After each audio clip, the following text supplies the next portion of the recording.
dangdut, yogi goyang tambah yahoo.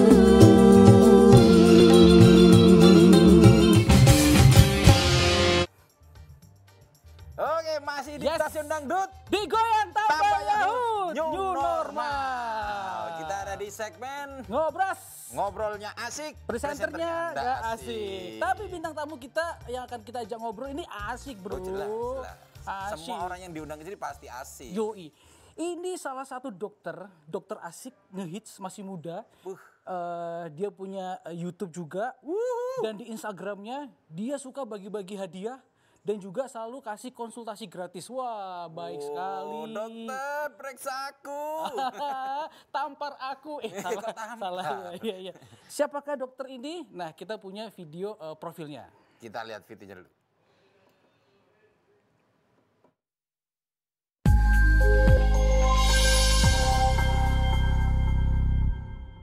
Nah, sekarang ini kita akan bahas beberapa topik yang lagi viral banget. Berita-berita yang masuk ini yang sekarang lagi viral sebenarnya membuat para tenaga kesehatan agak sedikit geram. Kenapa? Karena ada isu bahwa ada beberapa netizen yang mengatakan bahwa dokter bukan lagi pahlawan, tapi pengkhianat bangsa. Kenyataannya bahwa para tenaga kesehatan pun mengalami dampak itu. Tenaga kesehatan selain penghasilannya menurun, ada satu hal yang harus dihadapi oleh tenaga kesehatan, yaitu memperlengkapi diri di masa pandemi. Mereka harus mengeluarkan biaya lebih untuk melengkapi diri mereka dengan alat pelindung diri. Harus membeli baju hazmat, harus membeli face shield, harus membeli masker, dan alat pelindung yang termasuk adalah alat pelindung diri level 3. Dan ini adalah biaya pribadi mereka, bukan biaya yang dibebani kepada instansi ataupun pemerintah. Nah, apa yang salah dengan tenaga kesehatan? Mereka sudah berjuang, tetapi masih ada aja netizen yang menghina, bahkan memaki-maki dalam bentuk hate speech. Yuk kita tenang, sekarang ini bukan waktunya untuk kita saling menyalahkan, tetapi ada waktunya kita bangkit. Indonesia pasti kuat, kita akan menghadapi banyak masalah di depan pasca dengan pandemi ini.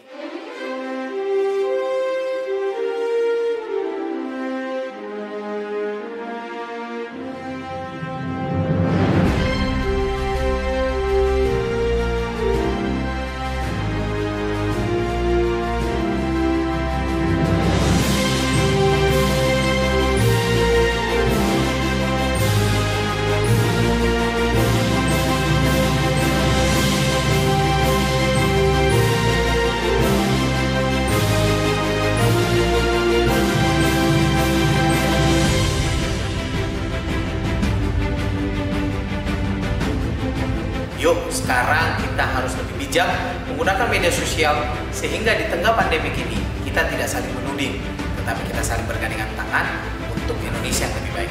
Oke, saya Dr. Gio. Terima kasih. Bye-bye. Nah, ini orangnya. Udah langsung sama Dr. Gio Ferdi. Dr. Gio.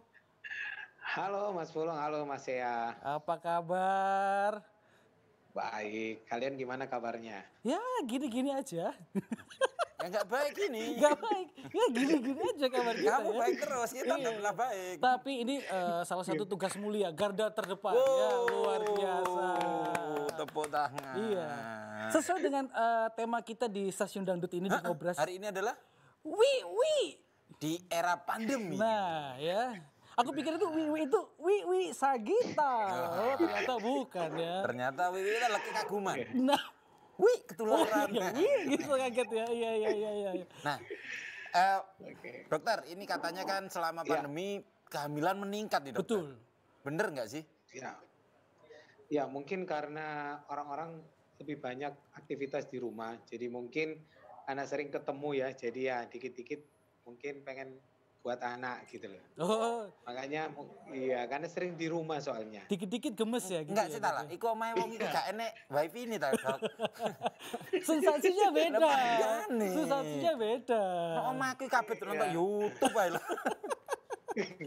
Tapi Drakor ya Mas Pulung ya. di kala pandemi gini sebenarnya aman gak sih? Katanya kan COVID-19 ini kan menular. Nah, kalau berhubungan suami istri itu apakah menular gitu, Dok? Ya, sebenarnya kalau kita melihat dari penelitian yang ada, jadi memang banyak ada salah satu penelitian meneliti bahwa penderita COVID-19 ketika dilakukan pemeriksaan pada sel sperma, ya itu ternyata mengandung SARS-CoV-2, jadi mengandung virus corona. Nah, cuman memang ini belum dilanjutkan penelitiannya karena memang kita harus lihat berapa kuat ketahanannya berada di dalam sel sperma. Dan yang kedua, apakah ketika dia berhubungan, ketika terjadi pengeluaran sperma, apakah itu bisa menginfeksi melalui saluran reproduksi. Tetapi memang yang kita takutkan dalam berhubungan sebenarnya bukan dari spermanya, tetapi dari posisi. Karena posisi yang terlalu dekat, ketika kita berhubungan kan kita nggak bisa kontrol, ya Mas Boni dan Mas ya. Iya, gobet aja gitu loh, Dok. Nggak bisa kontrol, jadi gobet gitu loh. Iya, jadi kita pokoknya taunya goyang aja kan. Jadi kalau memang dia memang nggak bisa ngontrol istrinya, dia yang dikontrol istrinya.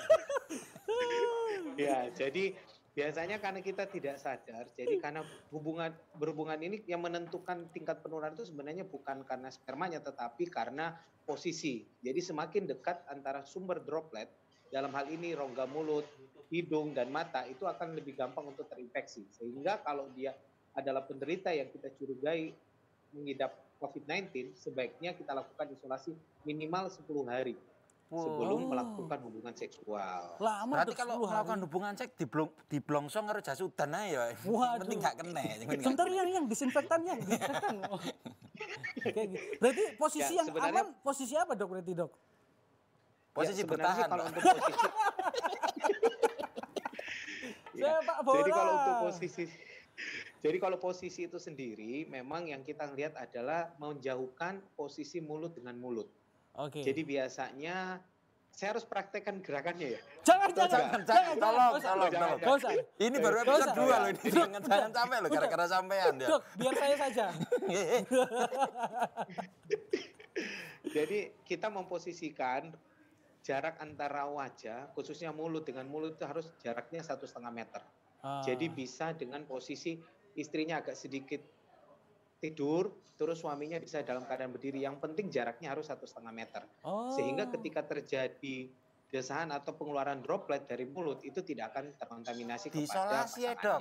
Pakai face shield lah, diisolasi Isolasi ya. Face shield gak apa-apa kan tapi Dok. Tapi aku kok segmen ini kok bayangno nang ndi ya, pikiranku kok nang ndi ya. Benci aku karo pikiranku. Ya, jadi sebenarnya kalau selama kita bisa kontrol, ya jadi artinya posisinya bisa diatur, terus yang kedua jaraknya bisa dipastikan 1,5 meter, dan tidak melakukan seksual melalui mulut, itu biasanya aman. Karena memang sekarang ini kan kita ketahui bahwa banyak orang-orang yang dengan OTG, orang tanpa gejala. Dan itu memang kita nggak bisa tahu apakah pasangan kita terinfeksi COVID atau tidak. Jadi caranya harus tetap menentukan posisi dan menentukan jaraknya, jangan sampai gampang untuk terkontaminasi. Berarti saya bisa menarik kesimpulan, berarti yang aman itu berhubungan di dalam bilik disinfektan berarti ya Dok ya? Peri. Aman ya itu Dok? Disinfektan. Di dalam bilik disinfektan aman ya? Ya kalau mau sekarang di ruang ICU bagus kayaknya ya. Jadi jadi kalau ada apa-apa langsung bisa dikasih ventilator gitu ya. Waduh. Oke Dok. Ini katanya ada pertanyaan dari netizen. Ada pertanyaan dari netizen buat dokter ya. Nah ini ada pertanyaan nih kelihatannya. Coba dibaca. Pertanyaannya. Nah ini Dok ada pertanyaannya berhubungan dengan kesehatan sekali ini ya. Apakah benar pemasukan sedikit bisa mempengaruhi imun kita? Jadi sebenarnya kalau kita bicara tentang imunitas, banyak faktor yang mempengaruhi. Salah satunya memang aktivitas ya. Jadi aktivitas satu olahraga, yang kedua adalah aktivitas asupan. Jadi kalau makanannya selalu yang bergizi dan bergizi seimbang, dia lebih baik.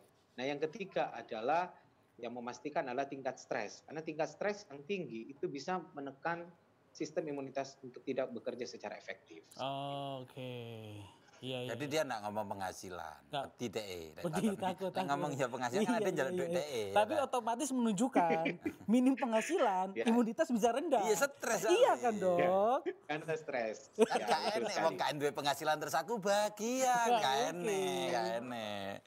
Terus ada siapa lagi? Ada ya Allah. Ada siapa? Ada Jorgi dari Malang. Kon Ya. ket mang nyekel handphone gak Iya, takut-takut kon sing takut.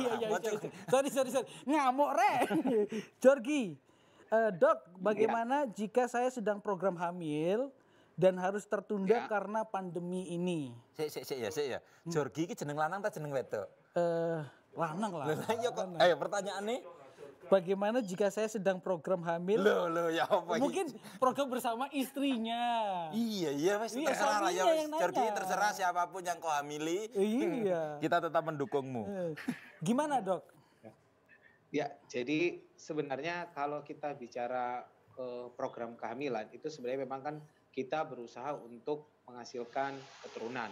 Dan memang di masa pandemik ini sebenarnya yang tadi saya katakan bahwa kita berhubungan saja boleh.